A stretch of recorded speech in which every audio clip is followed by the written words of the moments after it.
avec ses innombrables gratte-ciel, on dirait que c'est Miami. Eh bien, c'est plus que Miami et même plus que New York. C'est Benidorm, la ville qui compte le plus grand nombre de gratte-ciel au monde par habitant. Benidorm, vous l'aurez deviné, est aussi la Mecque du tourisme de masse. Quand on voit ça, difficile d'imaginer qu'il y a un peu plus d'un siècle, c'était un modeste village de pêcheurs. Avec ses petites maisons en bord de mer, ses barques et ses deux immenses plages presque désertes. Au total, 5 km de plages de sable fin.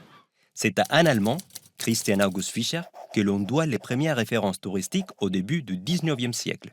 Dans son livre « Description de Valence », il recommandait de passer 3 ou 4 jours à Benidorm. Fischer avait déjà été séduit par la douceur de vivre. Mais le tourisme, le vrai, arrive bien plus tard. Ce n'est qu'en 1951 que cet homme, Pedro Zaragoza, devient maire et révolutionne la ville. En moins de 2 ans, il rénove les infrastructures, prépare les plages et ça marche.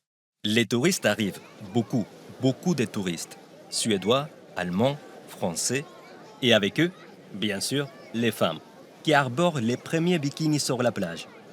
Un scandale dans l'Espagne catholique des années 1960. Certains habitants s'en prennent aux touristes. Le maire doit interdire, sous peine d'amende, d'insulter ou de jeter des pierres aux Européennes en bikini. D'ailleurs, le bikini était interdit. Franco, le dictateur, n'aimait pas que les femmes étrangères se promènent à moitié nues sur nos plages. Pedro Zaragoza doit trouver une solution. Il monte sur sa Vespa et parcourt les 450 km qui séparent Benidorm de Madrid.